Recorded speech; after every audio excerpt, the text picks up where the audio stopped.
உனக்கு இன்னைக்கு நம்ம நான்வெஜ் சமையல் என்ன பார்க்க போறோம்? நம்ம மசாலா முட்டை தான் பார்க்க போகிறோம். சூப்பரான ஒரு சைடிஷ்ட்டு, சோறு சப்பாத்தி இந்த மாதிரி இதுக்கு அருமையான ஒரு சைடிஷ் தான் பார்க்க போகிறோம். அதுக்கு இந்த மாதிரி ஒரு நான்ஸ்டிக் கடாய் எடுத்து அடுப்பில் வச்சுட்டு எண்ணெய் வந்து ஒரு 2 டேபிள் ஸ்பூனு எண்ணெய் சேர்த்துக்கலாம். நீங்கள் பிடித்தமான சமையல் எண்ணெய் எதுனாலும் சேர்த்துக்கோங்க. எண்ணெய் சூடாகி வரட்டும்.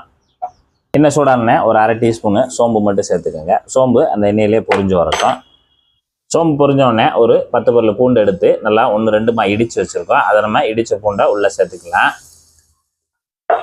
சேர்த்துட்டு எண்ணெயிலேயும் ஒரு நிமிஷம் மட்டும் பரட்டி விடுங்க. பூண்டு 1 நிமிஷம் வதங்கின உடனே இங்கே நீட்டை வாக்கில் நல்லா புதுசாக வெட்டி வச்சுருக்கோம். ஒரு 200 கிராம் பெரிய வெங்காயத்தை நம்ம வந்து உள்ளே சேர்த்துக்கலாம். நல்லா உதிரி ஆக்கி வச்சுருக்கோம். 200 கிராம் பெரிய வெங்காயம் இந்த பூண்டோடு சேர்த்து இந்த வெங்காயத்தை நல்லா வதக்கி விடுங்க. காரத்துக்கு 1 டீஸ்பூனு தனி மிளகாத்தூள் சேர்த்துக்கலாம். அது அந்த லைட்டாக எண்ணெயில் சேர்த்துக்காங்க. அப்படின்னா தான் நமக்கு நல்லா கலராக கிடைக்கும். அடுத்து இதுக்கு தேவையான உப்பு நம்ம சேர்த்துக்கலாம். 1/4 டீஸ்பூனு தூள் உப்பு சேர்த்துக்கலாம். ஒரு 1/2 டீஸ்பூனு கரம் மசாலா அப்படியே மேலே தூவி விடுங்க. ஒரு 1/4 டீஸ்பூனு மிளகுத்தூள், ஒரு 2 கொத்து கருவேப்பிலை.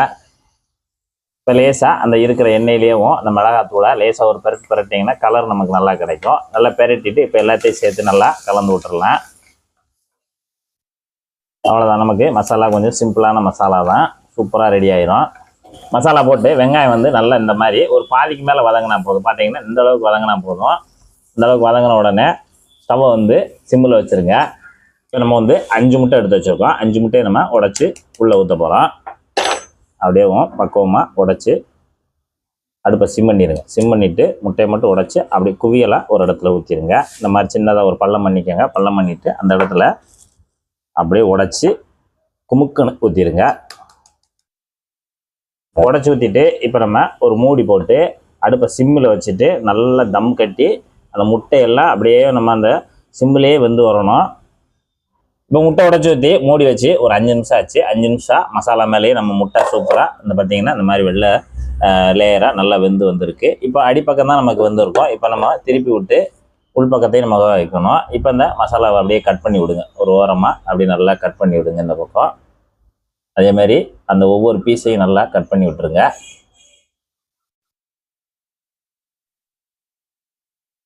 இப்போ நம்ம ஒன்றா பெரட்டி விட்டுறலாம். அப்படியே எடுத்து திருப்பி போட்டுருங்க. அப்படியே ஒவ்வொரு அந்த மசாலா முட்டையோடு சேர்த்து திருப்பி விடுங்க. இப்போ 5 முட்டையை நம்ம திருப்பி விட்டாச்சு. திருப்பி விட்டுட்டு இந்த பக்கம் ஒரு 2 நிமிஷம் மட்டும் நமக்கு நல்லா வெந்து வரட்டும். மசாலா முட்டையை திருப்பி போட்டு ஒரு 2 நிமிஷம் ஆச்சு. 2 நிமிஷத்தில் அந்த பக்கம் நமக்கு அருமையாக வெந்து வந்துருச்சு. பார்த்திங்கன்னா நல்லா சூப்பராக வெந்து வந்துருச்சு. இப்போ நம்ம ஸ்டவ் ஆஃப் பண்ணிடலாம். பார்த்திங்கன்னா அப்படியே முட்டை நல்லா சூப்பராக ரெடி ஆயிடுச்சு. சிம்பிளான மசாலா அப்படியே வெங்காயம் முட்டை அருமையாக தயாராகிடுச்சு. இந்த மாதிரி பாதி வெங்காயம் பாதி முட்டை இதெல்லாம் வச்சு சாப்பிடும்போது செம்மையாக இருக்கும்.